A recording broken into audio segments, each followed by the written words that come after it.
ജീവിതത്തിൽ വളരെയധികം സന്തോഷം ഉണ്ടായൊരു ദിവസം ഉണ്ടായിരുന്നു. എൻ്റെ വൈഫ് പ്രഗ്നൻ്റ് ആയ സമയത്ത് മദറിനെയും കൂട്ടിയിട്ട് ഡോക്ടറെ അടുത്ത് പോയി. അപ്പോൾ ഡോക്ടർ കൺസൾട്ട് ചെയ്യുന്ന സമയത്ത് മദർ ഡോക്ടറോട് പറഞ്ഞു, ഡോക്ടർ ഇത് നിങ്ങളെ മകനാണ് നടക്കുന്നത്. അതായത് എൻ്റെ അമ്മ എന്നെ പ്രഗ്നൻ്റ് ആയ സമയത്ത് ഡോക്ടറാണ് കൺസൾട്ട് ചെയ്തത്. അപ്പോൾ അതുപോലെ നമുക്ക് എല്ലാവർക്കും അനുഭവം ഉണ്ടാവും. ഡോക്ടറെ അടുത്ത് പോകുമ്പോൾ നേരിട്ട് പോയിട്ടുണ്ടെങ്കിൽ മാത്രമാണ് ഈ രൂപത്തിൽ ഉണ്ടാവുള്ളൂ. അപ്പോൾ അവർ ഡോക്ടറോട് പറയും, ഇത് നിങ്ങളുടെ മകനാണ്, ഇത് നിങ്ങളുടെ കുട്ടിയാണെന്ന് പറഞ്ഞു. അത്രയും ഡീപ്പായിട്ടുള്ള ബന്ധമാണ് ഉണ്ടാവുക. ഇതുപോലൊരു അനുഭവം ഈ അടുത്ത കാലത്ത് ക്ലിനിക്കിലുണ്ടായി. ഒരു പേഷ്യൻ്റ് വന്നിട്ട് പറഞ്ഞു, ഡോക്ടറെ ഇത് ഈ കുട്ടിയെ അറിയുമെന്ന് ചോദിച്ചാൽ, ചെറിയ കുട്ടിയാണ്, പിന്നെ കൺസൾട്ട് സാധാരണ പീഡിയാട്രിക് കേസുകൾ വരാറുണ്ട്. അപ്പം ഞാൻ ആരോപണം ചോദിച്ചപ്പോൾ അതല്ല ഡോക്ടറെ, ഞാൻ ഡോക്ടറെ അടുത്ത് വന്നിരുന്നു, കല്യാണം കഴിഞ്ഞിട്ട് 13 വർഷമായിരുന്നു. അപ്പോൾ എല്ലാവിധ പ്രതീക്ഷകളും നഷ്ടപ്പെട്ട് ഒരുപാട് ലക്ഷക്കണക്കിന് രൂപ ചിലവാക്കി യാതൊരുവിധ ഫലം ഉണ്ടായിട്ടില്ല. അങ്ങനെ വളരെ നിരാശയായിരിക്കുന്ന സമയത്താണ് ഒരാളെ കെയർ ഓഫിൽ, കാരണം അവർക്കിങ്ങനെ മാറിയിട്ടുണ്ട്, പ്രഗ്നൻ്റ് ആയിട്ടുണ്ട് എന്ന രൂപത്തിൽ വന്നത്. പക്ഷെ വരുമ്പോൾ പോലും സംശയം ഉണ്ടായിരുന്നു. കാരണം എന്താണെന്ന് പറഞ്ഞു കഴിഞ്ഞാൽ ഒരു ലോങ് ടേം ഡ്യൂറേഷൻ 13 വർഷമായി കല്യാണം കഴിഞ്ഞിട്ട് വലിയ പ്രതീക്ഷയൊന്നും ഉണ്ടായിരുന്നില്ല എന്ന്. അപ്പോൾ അവർ വരികയും അവർക്ക് മെഡിസിൻ കൊടുക്കുകയും ആ ഒരു മൈൻഡിൽ ഓർമ്മയുണ്ട്. പിന്നെ അതിന് ശേഷം ഒരു 4-5 മാസത്തിന് ശേഷം കൺസീവ് ആയതിനു ശേഷം, അതായത് പ്രഗ്നൻ്റ് ആയതിനു ശേഷം അവർ വിളിക്കുകയും ഡോക്ടർ എന്താ ചെയ്യണമെന്ന് ചോദിച്ചു. സാധാരണ നോർമൽ സപ്പോർട്ടീവ് മെഡിസിൻ കൊടുക്കുകയും ബാക്കിയുള്ളതൊക്കെ ചെയ്തു. അത് മൈൻഡിൽ നിന്ന് പോവുകയും ചെയ്യണം. പക്ഷെ ഇത് ഗിഫ്റ്റും കുട്ടിയും കൊണ്ടാണ് വരുന്നത്. വളരെ സന്തോഷമായി. കാരണം കുട്ടിക്ക് ഏകദേശം ഒരു 5-8 മാസമായി. ഡോക്ടർ ഇതുവരെ വരാൻ പറ്റിയിട്ടുണ്ടായിരുന്നില്ല. കാരണം എന്ന് പറഞ്ഞു കഴിഞ്ഞാൽ ഈ ഒരു ഗ്യാപ്പിൽ കിട്ടിയതുകൊണ്ട് അത്രയും കെയർ ചെയ്തു. ഡോക്ടറും പറഞ്ഞു ഒന്ന് ശ്രദ്ധിക്കണം, കുട്ടികൾ പരമാവധി പുറത്ത് കൊണ്ടുവരും എന്നൊക്കെ പറഞ്ഞു. അപ്പോൾ ആ ഒരു സമയത്താണ് യഥാർത്ഥത്തിൽ അവരുടെ സന്തോഷം മനസ്സിലായത്. എല്ലാ കാര്യങ്ങളും നമുക്ക് ചെയ്യാൻ പറ്റുന്ന കാര്യങ്ങളല്ല, പക്ഷേ ദൈവത്തിൻ്റെ അനുഗ്രഹം കൊണ്ട് ചെയ്യാൻ പറ്റുന്ന കാര്യങ്ങൾ വളരെയധികം സന്തോഷം തോന്നിയ നിമിഷമാണ്. അപ്പോൾ അത് പറയാൻ കാരണം അവർ വന്ന് ഈ 13 വർഷം എന്നുള്ളത് കൃത്യമായ ഡിജിറ്റ് പറയാൻ കാരണം അവരുടെ ഹസ്ബൻഡ് ഗൾഫിലായിരുന്നു. ആ സമയത്ത് അവർ ഏകദേശം എനിക്ക് തോന്നുന്നത് 7-8 വർഷത്തോളം ഗൾഫിലായിരുന്നു. പിന്നീടാണ് ഈ പ്രഗ്നൻസിയുടെ ആവശ്യത്തിന് മൂപ്പര് നാട്ടിലേക്ക് സെറ്റിൽ ആവുന്നത്. അപ്പോൾ ഈ ബാക്കിയുള്ള ആൾക്കാരുടെ ഇടയിലേക്ക് ഈ 13 വർഷം എന്ന് പറയുമ്പോൾ ഫസ്റ്റ് പേഷ്യൻ്റ് സിറ്റിങ്ങിന് വന്ന സമയത്ത് ആദ്യമായിട്ട് ഞാൻ അവർക്ക് പറഞ്ഞ് മനസ്സിലാക്കി കൊടുത്ത കാര്യം, നിങ്ങൾ ഈ 13 വർഷത്തിൽ 8 വർഷം മൈനസ് ചെയ്യണം. കാരണം ഭർത്താവ് നാട്ടിലില്ല കൃത്യമായിട്ട്. ആ സമയത്ത് എങ്ങനെ നിങ്ങൾ ഗർഭിണിയാവും? അപ്പോൾ അവർ പറഞ്ഞപ്പോഴാണ് അവർക്ക് അതിൻ്റെ യാഥാർത്ഥ്യം മനസ്സിലായത്. കാരണം 13-ന്ന് 8 മൈനസ് ചെയ്യുമ്പോൾ എത്രയാണ്? ആകെ 5 വർഷം മാത്രമേ അവർ നാട്ടിൽ ഒരുമിച്ചുണ്ടായിട്ടുള്ളൂ. അപ്പോൾ ആ രൂപത്തിൽ സംസാരിച്ച് അവരുടെ സിംറ്റംസ് നോക്കി പൊതുവെയുള്ളൊരു ധാരണയാണ് എന്താണ്, ഇൻഫെർട്ടിലിറ്റി, വന്ധ്യത എന്നുള്ളത് കേവലം സ്ത്രീകളുടെ പ്രശ്നം മാത്രമാണ്. നമ്മളതിൻ്റെ കാരണങ്ങൾ പരിശോധിക്കുകയാണെങ്കിൽ ഏറെക്കുറെ തത്തുല്യമായിട്ട് 30 മുതൽ 35% വരെ മെയിലും ഫീമെയിലും തുല്യമായിട്ട് അതിന് കാരണക്കാരാണ്. ഇനി ഇന്നത്തെ വിഷയം വന്ധ്യതയാണ്. എന്താണ് വന്ധ്യത എന്നും ഏതാണ് അതിൻ്റെ തരം എന്നും ഏതൊക്കെ കാരണങ്ങളെന്നും ഏത് രൂപത്തിൽ നമുക്കത് പൂർണ്ണമായിട്ടും ട്രീറ്റ് ചെയ്യാം എന്നുള്ളതും വിശദമായിട്ട് പരിശോധിക്കാം.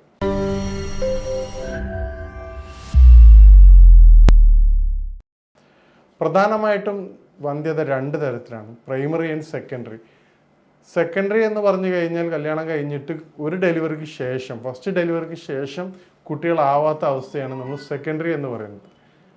പ്രൈമറി ഇൻഫെർട്ടിലിറ്റി എന്ന് പറഞ്ഞു കഴിഞ്ഞാൽ നോർമലി നമ്മൾ പറയാറുള്ളത് കല്യാണം കഴിഞ്ഞിട്ട് യാതൊരുവിധ മുൻകരുതലുകൾ എടുക്കാതെയും 1 വർഷത്തിന് ഉള്ളിൽ പ്രഗ്നൻ്റ് ആയിട്ടില്ലെങ്കിൽ, ഈ വർഷം എന്ന് പറയുന്നത് 36 ഡേയ്സ് ആണ്. അതായത് 36 ഡേയ്സ് നോക്കുമ്പോൾ ഒരുപാട് കാര്യങ്ങൾ ഇതിലുണ്ട്. ഹസ്ബൻഡ് നാട്ടിലുണ്ടാവണം എന്നുള്ള കാര്യം നിർബന്ധമാണ്. 2 പാർട്ട്നേഴ്സും ഒരുമിച്ച്, അതായത് 2 വൈഫും ഹസ്ബൻഡും നാട്ടിലോ അല്ലെങ്കിൽ ഒരുമിച്ചുണ്ടായിരിക്കണം. വൈഫ് ജോലിക്ക് പോകണമല്ല, ഹസ്ബൻഡ് ജോലിക്ക് പോകണം. ഇവർ മാസത്തിൽ 1-2 ദിവസം മാത്രമേ മീറ്റ് ചെയ്യാറുള്ളൂ. ടോട്ടലി കൺസിഡർ ചെയ്യുകയാണെങ്കിൽ ആകെ ഒരു വർഷത്തിൽ 10-12 ദിവസം ഉണ്ടാവാറുള്ളൂ. ഈ രൂപത്തിൽ നമുക്കൊരു 1 ഇയർ കാൽക്കുലേറ്റ് ചെയ്യാൻ പറ്റില്ല. തുടർച്ചയായിക്കൊണ്ട് ഒരു മാസത്തിൽ 3-4 തവണയെങ്കിലും ഇൻ്റർകോഴ്സ് ചെയ്തതിന് ശേഷവും പ്രഗ്നൻ്റ് ആയിട്ടില്ലെങ്കിൽ മാത്രമേ നമുക്കത് പ്രൈമറി ഇൻഫെർട്ടിലിറ്റി കൺസിഡർ ചെയ്യാൻ പറ്റുള്ളൂ. ഇനി നേരത്തെ പറഞ്ഞതുപോലെ അതിൻ്റെ റേഷ്യോ നോക്കാം. ഇന്നത്തെ കേസിൽ ഇപ്പോൾ ഗൈനക്കോളജി ഡിപ്പാർട്ട്മെൻറ്റ് അതുപോലെ തന്നെ പ്രധാനമായിട്ട് വരുന്ന ഏറ്റവും പ്രധാനപ്പെട്ട 20% വരുന്ന കേസാണ് ഇൻഫെർട്ടിലിറ്റി. അതിൻ്റെ ഏറ്റവും പ്രധാനപ്പെട്ട കാരണം നമ്മളെല്ലാവരും അറിയുന്നത് പോലെ ലൈഫ് സ്റ്റൈൽ ഡിസോർഡർ തന്നെയാണ് അതിൻ്റെ ഏറ്റവും പ്രധാനപ്പെട്ട കാരണം. കാരണം എന്താണ്, ഇന്ന് നമ്മൾ കഴിക്കുന്ന ഭക്ഷണ രീതി, അതുപോലെ നമ്മുടെ ഉറക്കം, ഫിസിക്കൽ ആക്ടിവിറ്റീസിൻ്റെ അളവ് അതിനെ വളരെയധികം ആ കേസ് വർദ്ധിപ്പിച്ചിട്ടുണ്ട്.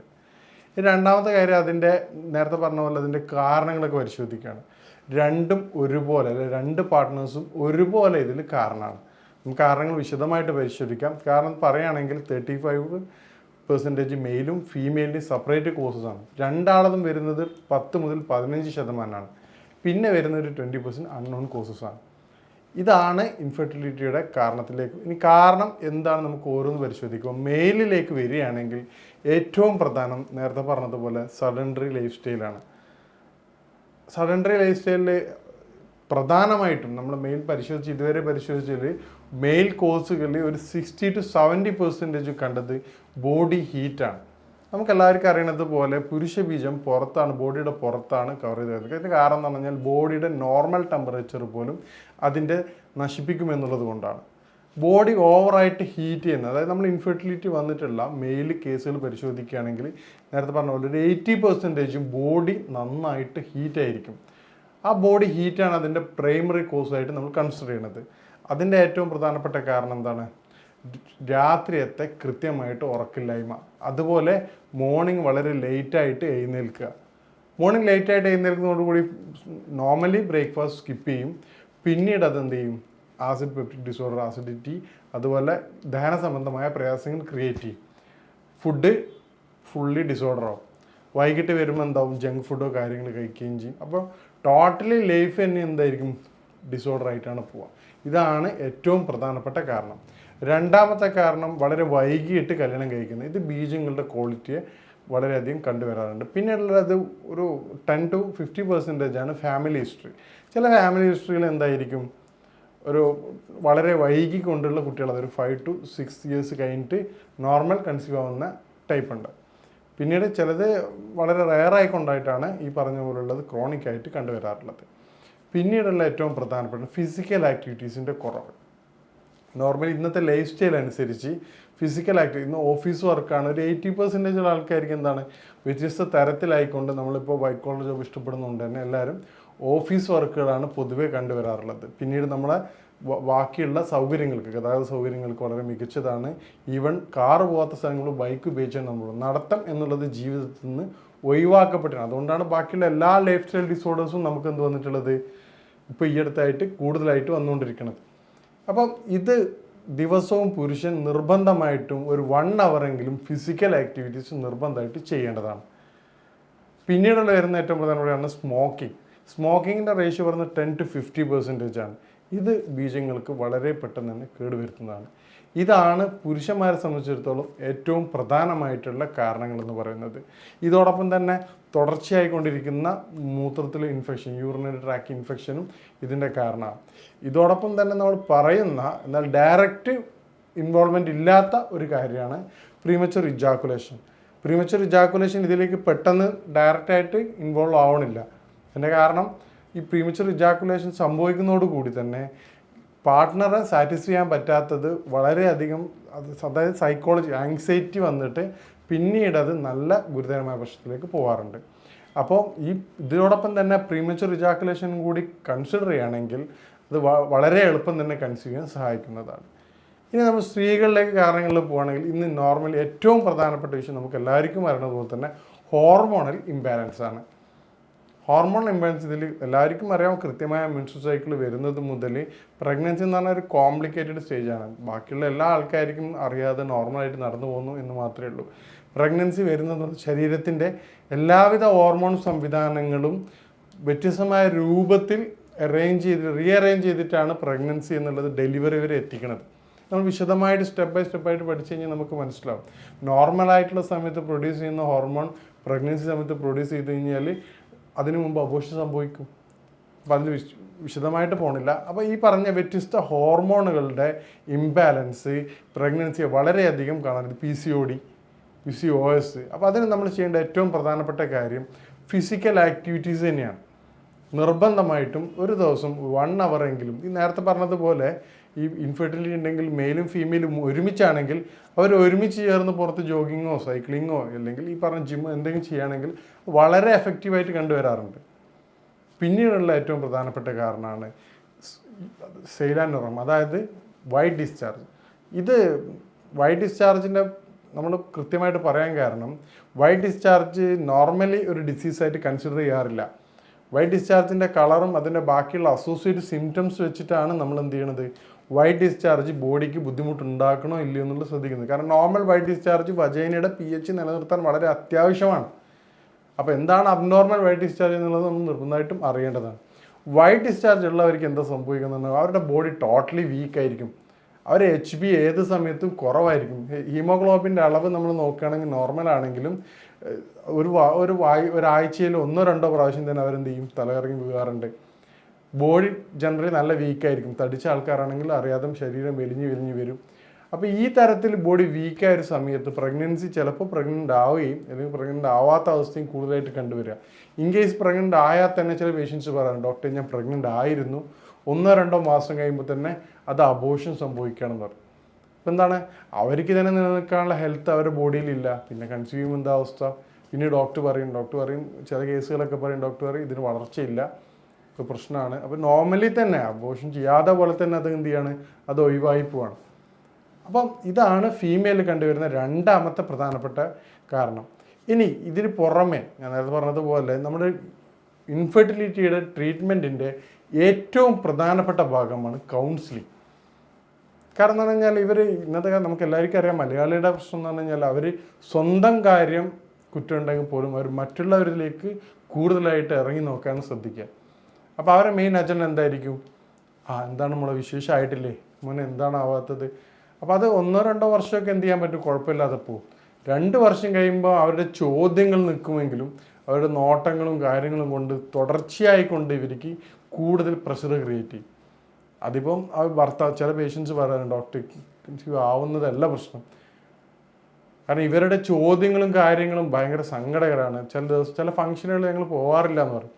കാരണം എന്താണ്, അവിടെ കുട്ടികളുണ്ടാകുമ്പോൾ ഇത് നിൻ്റെ ഈ പറഞ്ഞ കേസുകൾ മനസ്സിലാക്കാനുള്ള നമ്മളിപ്പോൾ പൊതുവെ പറയാറുണ്ട്, നമ്മൾ അത്രയും ഹെൽത്ത് ബോധേഡാണ്, അല്ലെ അത്രയും അറിവുകൾ കിട്ടാറുണ്ടെന്ന് പറയും. എന്നിരുന്നാൽ പോലും ചില പേഷ്യൻസ് പറയാറുണ്ട്, ഡോക്ടറെ ഞങ്ങളിപ്പോൾ ഫംഗ്ഷനൊന്നും പോകാറില്ല. കാരണം എന്താണ്, ഈ ജ്യേഷ്ഠൻ്റെ കല്യാണം കഴിഞ്ഞതിന് ശേഷമായിരിക്കും അനിയൻ്റെ കല്യാണം കഴിഞ്ഞിട്ടുള്ളത്, അനിയന് കുട്ടികളായിട്ടുണ്ടാവും. അപ്പോൾ നിങ്ങൾക്ക് ഇതുവരെ ആയിട്ടില്ലല്ലേ. അപ്പോൾ അത് നോർമലി അവർക്കറിയാം ഇവർക്ക് ആയിട്ടില്ല എന്നുള്ളത്. പിന്നെ അവിടെ ചോദിച്ചുകൊണ്ട് എന്താ കാര്യമുള്ളത്. അപ്പോൾ അതിന് പകരമായിക്കൊണ്ട് അവരുടെ പാരൻസ് ചെയ്യേണ്ട കാര്യം എന്താണെന്ന് പറഞ്ഞു കഴിഞ്ഞാൽ അവരോട് പറയാം, മകൻ ഇങ്ങനെ നമ്മുടെ കുടുംബത്തിൽ ഡിസ്റ്റൻസ് ആയിട്ടുള്ള റിലേഷൻ ഈ ഒരു ഇഷ്യൂ ഉണ്ടായിരുന്നു, ഒരു 3-4 വർഷം കഴിഞ്ഞിട്ട് അത് നോർമലായിട്ടുണ്ട്. ആ ഒരു തരത്തിൽ സമാധാനിപ്പിക്കുന്നതിന് പകരം എന്താണ് പറയുക, ആ പാർട്ട്ണറെ കുറ്റം പറയുക, അവരുടെ കുഴപ്പം കൊണ്ടായിരിക്കാം, നമ്മുടെ കുടുംബത്തിൽ എല്ലാവർക്കും ഒരു ബുദ്ധിമുട്ടുണ്ടായിട്ടില്ലല്ലോ, ഇപ്പം അനിയൻ്റെ കല്യാണം കഴിഞ്ഞാൽ അവർക്കും കുഴപ്പമില്ല. ഇതേ ഇഷ്യൂ തന്നെ ഫീമെയിലിൻ്റെതും പറയും. ഫീമെയിലിൻ്റെ എന്താ പറയും, നിൻ്റെ അനിയത്തിക്ക് കുട്ടിയായിട്ടുണ്ടല്ലോ, നിൻ്റെ ജ്യേഷ്ഠത്തി ആയിട്ടുണ്ട്, അപ്പം നിൻ്റെ ഹസ്ബൻഡിൻ്റെ കുഴപ്പമായിരിക്കും. അപ്പം അതിന് പറയുന്നതിന് പകരം ഒരു മാനസികമായിട്ടുള്ള സപ്പോർട്ട് നിർബന്ധമായിട്ട് പാരൻസ് കൊടുക്കേണ്ടതാണ്. അത് ഇതിൻ്റെ ട്രീറ്റ്മെൻറ്റിനെ വളരെയധികം സ്വാധീനിക്കുന്നതാണ്. ഇപ്പോൾ ട്രീറ്റ്മെൻറ്റ് മുമ്പായിക്കൊണ്ട് നേരത്തെ പറഞ്ഞതുപോലെ ആ കൗൺസിൽ നമ്മൾ പറഞ്ഞില്ലേ, 13 വർഷം എന്നുള്ളത് വലിയൊരു സംഖ്യയാണെങ്കിൽ പോലും അത് നമ്മൾ കാൽക്കുലേറ്റ് ചെയ്തിട്ട് അവരിപ്പോൾ ഉദാഹരണം പറയാം, ആ ഒരു 13 വർഷത്തിൽ നേരത്തെ പറഞ്ഞ പോലെ 8 വർഷത്തോളം അവർ നാട്ടിൽ ഒരുമിച്ചിട്ടുണ്ടായിരുന്നില്ല. പിന്നീടുള്ള 5 വർഷക്കാലം മാത്രമാണ് അവർ ഒരുമിച്ചുണ്ടായിരുന്നത്. ഈ 5 വർഷം നമ്മൾ പ്രഗ്നൻ്റ് ആവാനുള്ള ഏറ്റവും കൂടുതൽ ചാൻസ് പറഞ്ഞത് 2-3 ചാൻസാണ് ഒരു മന്ത് പറയണത്. അപ്പോൾ ഒരു 1 ഇയർ നമ്മൾ കൺസിഡർ ചെയ്യുകയാണെങ്കിൽ 20, 5 വർഷത്തേക്ക് കൺസിഡർ ചെയ്യുകയാണെങ്കിൽ 100 ദിവസം മാത്രമേ ഈ പ്രഗ്നൻ്റ് ആവാനുള്ള ചാൻസ് ഉണ്ട്. ഈ 100 ദിവസങ്ങളിൽ നമ്മൾ എത്ര പ്രാവശ്യം ബന്ധപ്പെട്ടിട്ടുണ്ടാവും. അന്ന് ചിലപ്പോൾ കപ്പിൾസാണ് എന്തെങ്കിലും പ്രശ്നം കാരണം അടി കാരണം ബന്ധപ്പെട്ടിട്ടുണ്ടാവില്ല. അസുഖങ്ങൾ വരാം, ഫങ്ഷനുകൾ വരാം, യാത്രകൾ വരാം. നമ്മൾ എത്രത്തോളം മാർക്ക് ചെയ്ത് കെയർ ചെയ്ത് നോക്കാറുണ്ട്. സാധാരണ ഡോക്ടേഴ്സ് പറയാറുണ്ട്, പ്രഗ്നൻസി പീരീഡ്സിന് ശേഷം നിങ്ങൾ ബന്ധപ്പെടണം, 10 ദിവസം കഴിഞ്ഞിട്ട് നമ്മൾ കൃത്യമായിട്ട് പറയാറുണ്ട്. പക്ഷെ ആ ദിവസങ്ങളിൽ എന്തൊക്കെ ഇൻഷുറൻസ് ഉണ്ടാവും, നമ്മളത് കാൽക്കുലേറ്റ് ചെയ്തിട്ടുണ്ടാവോ? ഒരിക്കലും ഇല്ല. ഇപ്പോൾ കൗൺസിൽ ചെയ്യുന്ന സമയത്താണ്, അല്ലെങ്കിൽ കൗൺസിലിംഗ് എന്ന് പറഞ്ഞാൽ ആ രൂപത്തിലല്ല, തുറന്ന് സംസാരിക്കുന്ന സമയത്താണ് നമുക്ക് അവർക്ക് ഓരോരോ കാര്യങ്ങൾ, അവരുടെ പ്രശ്നങ്ങൾ കൃത്യമായിട്ട് പറഞ്ഞു കൊടുക്കാൻ പറ്റുക. ഈ രൂപത്തിൽ സംസാരിക്കുമ്പോഴാണ് അവർക്ക് യാഥാർത്ഥ്യ ബോധത്തിലേക്ക് അവരെത്തുക. മറ്റുള്ളവർ പറഞ്ഞിട്ടുള്ള 13 വർഷം 15 വർഷം 20 വർഷം അല്ലെങ്കിൽ 10 വർഷം 8 വർഷം എന്നുള്ള ആ ഒരു ഇത്രയും വർഷമായിട്ട് വളരെ നിരാശയോട് കൂടിയിട്ടാണ് അവരുണ്ടാവുക. ഇനി നമുക്കിതിന് ഇൻവെസ്റ്റിഗേഷൻ നോക്കുക. ഇൻവെസ്റ്റിഗേഷനിലേക്ക് പോവുകയാണെങ്കിൽ പ്രധാനമായിട്ട് നമുക്ക് അറിയണത് പോലെ മെയിൽ നോക്കുക സെമൻ അനലൈസിങ് ആണ്. അതിൽ നമുക്ക് സ്പേമിൻ്റെ ബീജത്തിൻ്റെ ക്വാളിറ്റിയും ക്വാണ്ടിറ്റിയും കൃത്യമായിട്ട് മനസ്സിലാക്കാൻ പറ്റും, ചലനങ്ങളും കാര്യങ്ങളും.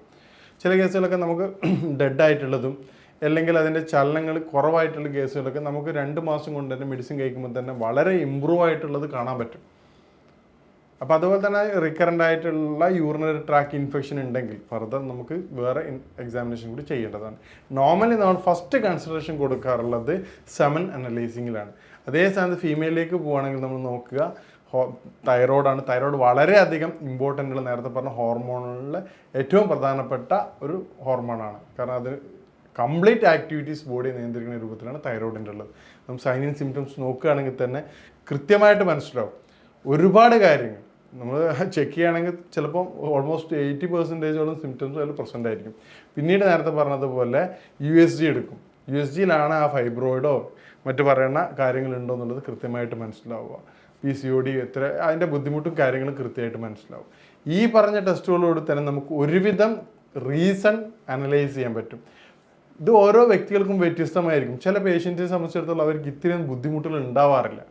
ഈ കേസ് നമുക്ക് എന്തായിരിക്കും, അവരെ ഇരുത്തിക്കൊണ്ട് തന്നെ കൃത്യമായിട്ടുള്ള കാര്യങ്ങൾ സംസാരിച്ച് കഴിഞ്ഞാൽ മാത്രമേ, കാരണം ബാക്കി ടെസ്റ്റുകളൊക്കെ നോർമലായിരിക്കും. അപ്പോൾ എന്താണ് അതിൻ്റെ ബുദ്ധിമുട്ട് കാര്യങ്ങൾ എന്നുള്ള കൃത്യമായിട്ട് മനസ്സിലാക്കിയാൽ മാത്രമേ നമുക്ക് എന്ത് ചെയ്യാൻ പറ്റൂ, ട്രീറ്റ്മെൻറ്റിലേക്ക് കടക്കാൻ പറ്റൂ. ജനറൽ ആയിക്കൊണ്ട് തന്നെ നമുക്ക് ഏറ്റവും പ്രധാനമായിട്ട് ചെയ്യാൻ പറ്റുന്ന ഒരു കാര്യം, ഇപ്പോൾ ഫീമെയിലാണെങ്കിൽ 1 ടീസ്പൂൺ അയമോദകവും 1 ടീസ്പൂൺ ജീരകവും ഒരു 6 ഗ്ലാസ് വെള്ളത്തിൽ തിളപ്പിച്ചതിന് ശേഷം ദിവസവും രാവിലെ ഒരു ഗ്ലാസ് രാവിലെയും 1 ഗ്ലാസ് വൈകിട്ടും കഴിക്കുക. ഇതുകൊണ്ടുള്ള ബെനിഫിറ്റ് എന്താണെന്ന് പറഞ്ഞു കഴിഞ്ഞാൽ ഡൈജസ്റ്റീവ് കംപ്ലീറ്റ് ക്ലിയർ ചെയ്യും, അതുപോലെ ഒബേസിറ്റി കുറയുകയും അയൺ കണ്ടൻറ്റ് കൂടുതലാണ്. അയൺ കണ്ടൻറ്റ് കൂടുതലായത് കൊണ്ട് തന്നെ ഈ പ്രീ മെൻസ്ട്രൽ സിംറ്റംസ് ആയിട്ടുള്ള, അതായത് പ്രീ മെനപ്പോസൽ സിൻഡ്രോം ആയിട്ടുള്ള ബുദ്ധിമുട്ടുകൾ കാര്യങ്ങൾ ഉണ്ടെങ്കിൽ, കഠിനമായ വയറുവേദന അല്ലെങ്കിൽ മറ്റുള്ള ബുദ്ധിമുട്ടുകൾ അസ്വസ്ഥതകളൊക്കെ ഒരുവിധം കുറയുകയും അതോടൊപ്പം തന്നെ ഹോർമോണൽ ബാലൻസിങ് ക്ലിയർ ചെയ്ത് കൊണ്ടുവരികയും ചെയ്യും. ഇതോടൊപ്പം തന്നെ കഴിക്കാൻ പറ്റുന്നൊരു കാര്യമാണ് ഒരു ഇഞ്ചി ചുക്ക് 1/2 ടീസ്പൂൺ തേനിൽ കഴിക്കുന്നത്. ഇത് യൂട്രൈൻ, അത് ഗർഭപാത്രത്തിൻ്റെ നോർമൽ സംവിധാനം തിരിച്ചുകൊണ്ടാണുള്ള വളരെ ഫലപ്രദമായിട്ടുള്ള മരുന്നാണ്. ഈ 2 കാര്യങ്ങൾ ചെയ്യുന്നതുകൊണ്ട് തന്നെ ചെറിയ ചെറിയ ബുദ്ധിമുട്ടുകൾ നമുക്ക് കൺട്രോൾ ചെയ്ത് വരാൻ പറ്റും. ഇനി മെയിലിലേക്ക് പോവുകയാണെങ്കിൽ ദിവസവും നിർബന്ധമായിട്ടും ഒരു 20 ഗ്രാംസ് ആൽമണ്ടും അതുപോലെ തന്നെ ഒരു 10 ഗ്രാം വാൽനട്ടും പാലിൽ കഴിക്കുകയാണെങ്കിൽ അത് വളരെയധികം കൗണ്ടിന് വളരെയധികം ഫലപ്രദമായിട്ട് കണ്ടുവരാറുണ്ട്. ഇതോടൊപ്പം തന്നെ പാലുൽപ്പന്നങ്ങൾ നിർബന്ധമായിട്ട് കൂടുതലായിട്ട് കഴിക്കേണ്ടതാണ്. അത് ബീജത്തിൻ്റെ വളർച്ചയെയും ബീജത്തിൻ്റെ സംഖ്യ വർദ്ധിപ്പിക്കുന്നതിനും അതുപോലെ ആക്റ്റീവ് ആകുന്നതിനും വളരെയധികം കാരണമാവാറുണ്ട്. ഈ പറഞ്ഞ കാര്യങ്ങൾ ചെയ്യുന്നതോടൊപ്പം തന്നെ നിർബന്ധമായിട്ടും 2 ആൾക്കാരും മെയിലും ഫീമെയിലും 1 അവർ നിർബന്ധമായിട്ടും ഫിസിക്കൽ ആക്ടിവിറ്റീസ് ചെയ്യേണ്ടതാണ്. ഇതിൻ്റെ മെഡിസിനിലേക്ക് ട്രീറ്റ്മെൻറ്റിലേക്ക് പോവുകയാണെങ്കിൽ ഒരുപാട് മെഡിസിൻസ് അവൈലബിൾ ആണ്. സിംഗിൾ മെഡിസിൻ മുതൽ കോമ്പൗണ്ട് ആയിട്ടുള്ള ഏകദേശം ഒരു 10-30ഓളം വ്യത്യസ്തമായിട്ടുള്ള മരുന്നുകൾ ചേർന്നിട്ടുള്ള വ്യത്യസ്ത കോമ്പൗണ്ടുകൾ മെഡിസിൻസ് അവൈലബിൾ ആണ്. നമ്മൾ ഓരോ പേഷ്യൻസിനും അവരുടെ മിസാജ് അല്ലെ അവരുടെ കോഴ്സ് കണ്ടെത്തിക്കൊണ്ടും അവരുടെ പ്രകൃതം മനസ്സിലാക്കിക്കൊണ്ടാണ് ട്രീറ്റ് ചെയ്യുക. ഒരു 3 to 6 months കൊണ്ട് തന്നെ ചേഞ്ചസ്, ഇപ്പം 7 അനലൈസിങ് ഒക്കെ ചെയ്യുകയാണെങ്കിൽ കൃത്യമായിട്ട് അത് മനസ്സിലാവും. അതുപോലെ തന്നെ ഹോർമോൺ ബാലൻസ്, ചില പേഷ്യൻസിൻ്റെ ഹെയർ ഗ്രോത്ത് ഉള്ള പേഷ്യൻസ് ആണെങ്കിൽ ഫീമെയിലിൽ അവരെ ഈ ട്രീറ്റ്മെൻറ്റ് എടുക്കുന്നതോട് കൂടി തന്നെ എന്ത് ചെയ്യും, ഹെയർ ഗ്രോത്ത് പതിയെ കുറഞ്ഞു വരികയും വളരെ പെട്ടെന്ന് തന്നെ അതോടൊപ്പം തന്നെ നമുക്ക് മെൻസ്ട്രൽ സൈക്കിളും ക്ലിയർ ചെയ്യും.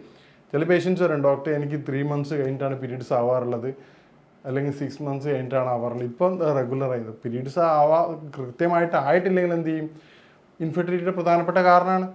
അപ്പോൾ അതും ഇതിൻ്റെ ബൈ പ്രൊഡക്റ്റായിട്ട് കംപ്ലീറ്റ് ക്ലിയർ ചെയ്ത് വരും. അപ്പം നമുക്ക് കൃത്യമായിട്ട് പരിശോധിക്കുമ്പോൾ തന്നെ അതിൻ്റെ ചേഞ്ചസ് കൃത്യമായിട്ട് മനസ്സിലാവും. ഇതുമായിട്ട് ബന്ധപ്പെട്ട സംശയങ്ങൾക്ക് ബന്ധപ്പെടാവുന്നതാണ്. ഇനി മറ്റൊരു വിഷയമായിട്ട് കാണാം. നന്ദി.